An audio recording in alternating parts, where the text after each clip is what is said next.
Hello friend, this is প্রশান্ত কর again from Kolkata. তো friend, এই ভিডিওতে আমি দেখাবো যে স্কুটিতে আপনি ডবল স্ট্যান্ড কিভাবে করবেন, ঠিক আছে?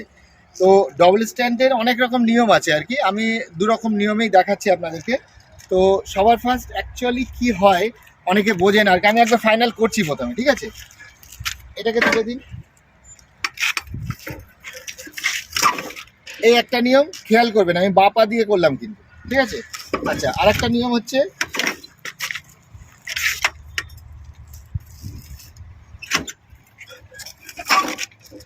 এই একটা নিয়ম করলাম, ঠিক আছে? এই দুটো নিয়ম দেখাচ্ছি।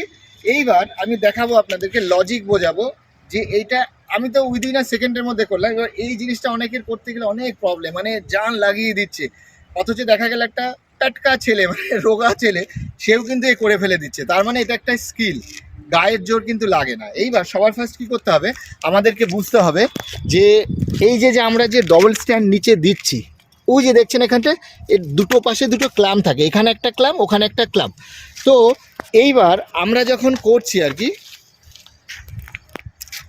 আর গাড়ি যখন আমরা ঠেলছি, এই দেখুন এখানে একটা ব্রেক থাকে, আর এই হাতটা আমরা এখানে রাখছি। আমি কিন্তু এরকমভাবেই ঠেলছি না, আমরা পারি সব রকমই, এরকমভাবে আমরা ঠেলে দিয়ে করতে পারি, ব্রেক রাখলাম। কিন্তু বেস্ট হচ্ছে, ধরুন আপনার এই যে ডবল স্ট্যান্ড দেওয়া থাকছে, এখান থেকে আপনি এই হাতটা দিচ্ছেন, যে তুমি এই পাশে আসো, এখান থেকে কি আপনি এইভাবে ঠেলে দিয়ে এই বাঁ হাতে ব্রেকটা মেরে দিন, অসুবিধা নেই কোনো। এরপরে ডবল স্ট্যান্ড যখন দিচ্ছেন, সবার ফার্স্ট এই হাতটাকে এই মানে পুরো হ্যান্ডেলটাকে কাজ করে দিলেন। দেওয়ার পরে এই যে যেটা রয়েছে, এইবার আপনি ফিল করুন যে এই যে দুটো ক্লাম মানে দুপাশে সমানভাবে বসেছে কিনা, ঠিক আছে? আর আমি দেখুন গাড়ি রয়েছে এই পাশে, আমার এই সাইডে ঘুরে দেখাচ্ছে, আবার এদিকে আসে ঘুরে দেখা, এটা হচ্ছে আমার বডি ল্যাঙ্গুয়েজটা দেখুন। আবার এই সাইডে চলে আসো, এই দেখুন এই যে স্কুটি রয়েছে না, স্কুটির এইখানটাতে আর একটু বাদিকে, হ্যাঁ ব্যাস।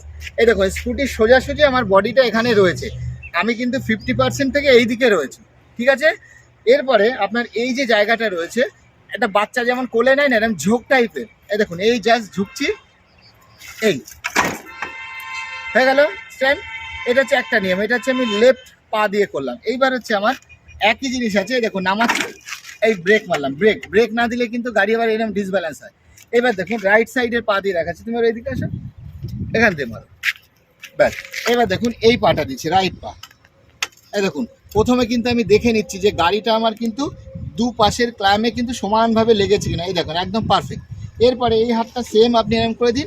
আর এইটা অনেক এরকম তোলার কোনো প্রয়োজন হয় না আর কি, জাস্ট এই পাটাতে একটা একটা প্রেশার, একটা রিদিম আসে আর কি, তো আসলে ভাববেন পারফেক্ট। এই দেখুন, ঠিক আছে? এটা তো ক্যামেরার দিকে তাকিয়ে করলাম। এবার এই দিকে দেখুন, এই ভিউ থেকে আবার নামালাম, এই এটা ডান পা দিয়ে করছি আমি, এই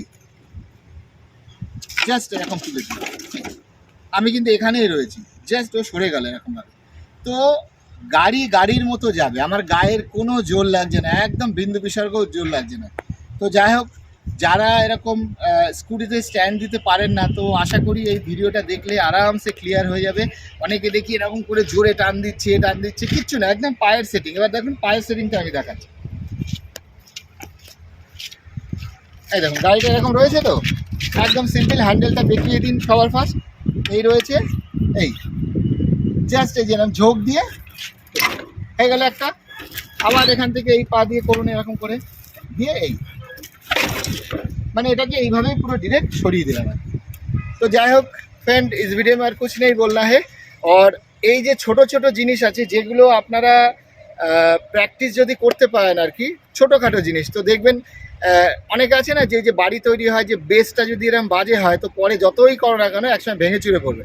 তো এক একটা জিনিস এরকম ছোট্ট ছোট্ট করে আপনি শিখুন, অনেক ভালো শিখতে পারেন। তো যারা লাইভ এখানে শিখতে চান, আমাদের এখানে আসতে পারেন, আমাদের এখানে এসে কেউ ফেলিওর হবে না, সে সাইকেল না জানুক কিছু যায় আসে না, 100% এরকম हाईवे टाइवे रास्ता आराम से चलाते पाए। तो फ्रेंड, मिलते हैं अगले वीडियो में। आज के लिए इतना सही था, बाय बाय, टेक केयर, शुभ रात्रि, गुड नाइट।